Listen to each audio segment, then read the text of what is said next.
Moskvada OMON migrantlarni o'ta qo'pollik bilan kuch ishlatib ushlab ketdi. Rossiyaga bormanglar, u yerda sizni urishadi, tepishadi, haqoratlashadi. Sherzodxon Qudratxo'ja Moskvada migrantlarga qarshi bo'layotgan noinsoniy muomalaga munosabat bildirdi. Muhammad Sinvarning jasadi tunneldan topildi. O'zbekiston Tashqi ishlar vazirligi AQShdagi vatandoshlarni ogohlikka chaqirdi. Endi esa batafsil.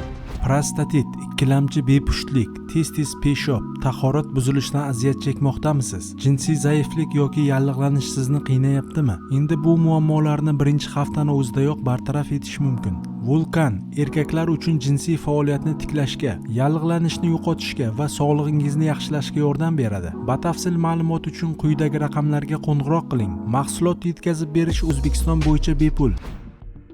Moskvada OMON migrantlarni o'ta qo'pollik bilan kuch ishlatib ushlab ketdi. O'zbekiston Tashqi ishlar vazirligi va migratsiya agentligi vaziyatni o'rganmoqda.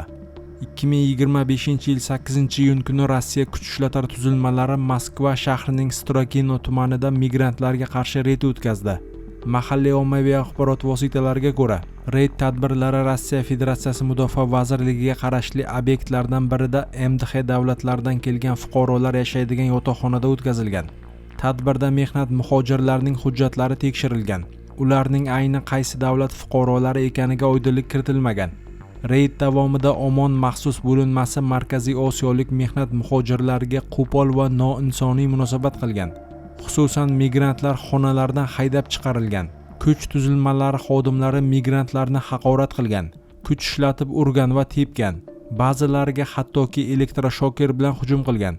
Bunday noqonuniy harakat kuch tuzilmalarining o'zi tomonidan videoga olib turilgan. Ba'zi nashr ma'lumotlariga ko'ra, reyd natijasida xodimlar hujjatlarida muammo bo'lgan 5-6 kishini bo'linmaga olib ketgan. Hozircha Moskvada o'tkazilgan ushbu reyd haqida boshqa ma'lumotlar yo'q. O'zbekiston Vazirlar Mahkamasi huzuridagi Migratsiya agentligining Rossiyadagi vakolatxonasi Moskvada bo'lgan ushbu holat yuzasidan rasmiy munosabat berdi. Ayni paytda mazkur holat yuzasidan Rossiya Federatsiyasining huquqni muhofaza qiluvchi organlaridan rasmiy ma'lumot kutilmoqda. O'zbekiston Respublikasining Moskva shahridagi bosh konsulxonasi va Migratsiya agentligining Rossiya Federatsiyasidagi vakolatxonasi ushbu masalani nazoratga olgan. Ma'lumotlarga ko'ra, reyd yakunida hujjatlarda muammo aniqlangan 5-6 nafar shaxs ushlanib qolib, holatni aniqlash maqsadida ichki ishlar bo'limiga olib ketilgan, deyiladi vakolatxona bayonotida. Shuningdek, Migratsiya agentligining Rossiyadagi vakolatxonasi ushbu vaziyatda jabrlanganlar orasida O'zbekiston fuqarolari mavjud bo'lsa, jumladan ularga tan jarohatlari yetkazilgan, huquqlari buzilgan yoki boshqa muammolarga duch kelgan bo'lsa, holat yuzasidan murojaat qilishni so'ragan. Rossiyaga bormanglar, u yerda sizni urishadi, tepishadi, haqoratlashadi.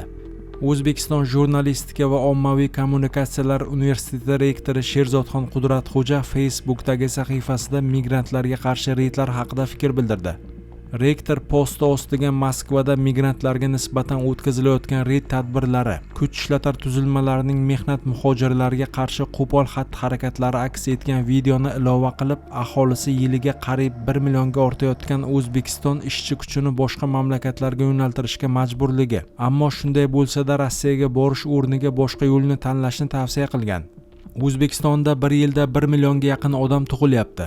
Albatta, O'zbekiston iqtisodiyotiga shuncha odamni muntazam ish bilan ta'minlash tabiiyki qiyin. Bunday muammo boshqa rivojlangan mamlakatlarda ham mavjud.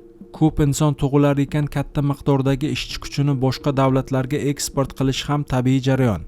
Lekin men yoshlarimizga aytmoqchimanki, yigitlar, qizlar, shu Rossiyaga bormanglar. U yerda sizlarni urishadi, tepishadi, haqoratlashadi. Rossiyada sizni qadrlashmaydi, aksincha oyoq osti qilishadi. Vaholanki o'zining xalqi qilmaydigan eng og'ir ishni sizlar qilyapsizlar. Afsuski evaziga shunday mukofot olyapsizlar. Ukajonlar, do'stlar, o'qinglar, til bilinglar.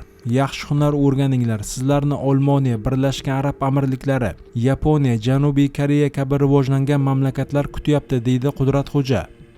Uning bildirishicha, odatda maktabda yomon o'qigan, biron kasb-hunar o'rganmaganlar Rossiyaga borib eng og'ir majburiyatlarda, eng og'ir vazifada ishlashga tayyor bo'ladi. Lekin buni shundoq ham o'zining mehnat bozorida ishchi kuchi yetishmayotgan yoki urush harakatlari olib borayotgan davlatning zodagon amaldorlar qatlami tushunmaydi. Rossiya oligarxlari o'z boyligini mamlakatdan osonlikcha olib chiqib ketayotgan bir paytda bizning qorako'zlar og'ir va mashaqqatli mehnat evaziga bu pulni ishlab topishyapti. Lekin ularga buning farqi yo'q. Ular qo'llayotgan haqoratli so'zlarga e'tibor bering. Obeziana, baran, cho'rka deyapti. Bunday haqoratlarni eshitish juda og'ir, juda deydi u. Qudratxo'ja qator misollarni keltirar ekan, ushbu muomala hamma migrantlarga nisbatan qo'llanilmasligi, masalan chechen va dog'istonliklarga bunday munosabat qilib bo'lmasligini alohida urg'ulagan. To'g'ri, odam hayoti aziz va biz faqat buni qorin o'lchovi, o'sha qora qozonimiz qaynasa bo'ldi deb shunday haqoratlarga chidaymiz. Biroq bu noto'g'ri. 1914-1916 yillardagi ilk norozilik harakatlari natijasida ham Chor Rossiyasi tomonidan o'zbeklar shunday tahqirlanganda. Bugun dunyo juda tez globallashmoqda. Avvalo men biroz uyat bo'lsa ham xalqimizdan tug'ilish sonini biroz me'yorlash zarurligini so'ragan bo'lardim. Buning o'rniga farzandlarimiz ta'limi, tarbiyasi va kelajagiga ko'proq e'tibor berishimiz kerakligini aytaman. Gap sonida emas, gap sifatida. Bir muddat ilgari Rossiyaga borib ishlaydiganlarning ba'zilarini tanqid qilib gapirganimda meni o'zimga qayta toshlar otildi. Buni o'zimizdan chiqqan 1-2 oqbadar haromilar va vatanfurushlar tashkil qilishdi. Mayli deb chidadim tishimni tishimga qo'yib. Vaholanki o'shanda men o'zbeklarimiz azobiga ich-ichimdan kuyunganimdan, achinganimdan gapirgandim. Shunday o'g'lonlarimiz o'zga yurtda, o'zga millat qo'lida xor bo'lsa-yu biz hech narsa qila olmasak, ular shu o'lkalarga bormasinlar. O'zimizning quyoshli mehmondo'st bag'rikeng yurtimizda ko'krak kerib yursa bo'lmasmidi, deydi rektor. Muhammad Sinvarning jasadi tunneldan topildi. Hamas harakatining G'azo sektoridagi yetakchisi Muhammad Sinvarning jasadi Xon Yunus shahrida joylashgan shifoxona ostidagi yerosti tunneldan topildi. Bu haqda Sahal xabar berdi. Ma'lum qilinishicha 8-iyun kuni jasadning identifikatsiyasi yakunlangan va u to'laqonli Muhammad Sinvarniki ekani tasdiqlangan. Qolaversa, Isroil 7-iyun kuni birinchi marotaba Sinvar jasadi chiqarilgan yerosti inshootlarining video kadrlari bilan bo'lishgan. U yerda Hamas qo'mondonlari o'z harbiy amaliyotlarini boshqargan markaz, qurol-yarog', hujjatlar va razvedka ma'lumotlari topilgan. Isroil tomonining qayd etishicha, shifoxona ostida topilgan ushbu tunnel Hamas tomonidan qazilgan bo'lib, shifoxona muntazam ravishda harbiy maqsadlar uchun ishlatilgan. Shu tunneldan Hamas harakatining Rafah brigadasi qo'mondoni Muhammad Sabanihning jasadi ham topilgan. Har ikki jasad bilan qurollar, razvedkaga oid hujjatlar va shaxsiy buyumlar aniqlangan. Tunneldan topilgan boshqa jasadlarning shaxsini aniqlash ishlari davom etmoqda. Ma'lumot uchun, Muhammad Sinvar Hamas siyosiy byurosining sobiq rahbari Yahyo Sinvarning ukasi edi. Yahyo Sinvar 2024-yil oktyabr oyida G'azoda o'ldirilgan. Undan oldingi rahbar Ismoil Xoniya esa Tehronda o'ldirilgan.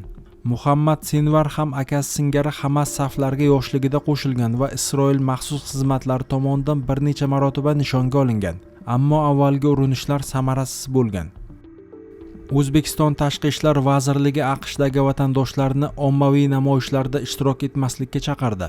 O'zbekiston Tashqi ishlar vazirligi matbuot kotibi Ahror Burxonov Los-Anjelesda bo'layotgan namoyishlar yuzasidan ommaviy axborot vositalari tomonidan kelayotgan savollarga izoh berdi. Qayd etilishicha, hozirda mazkur namoyishlarda O'zbekiston Respublikasi fuqarolarining ishtirok etgani to'g'risida hech qanday rasmiy tasdiqlangan ma'lumot kelib tushmagan. Shu bilan birga tashqi siyosiy idora AQShdagi barcha yurtdoshlarni ushbu mamlakatning amaldagi qonun qoidalariga qat'iy amal qilishga, tinchlik va xavfsizlikni buzish mumkin bo'lgan har qanday ommaviy namoyishlarda ishtirok etmaslikka chaqirdi.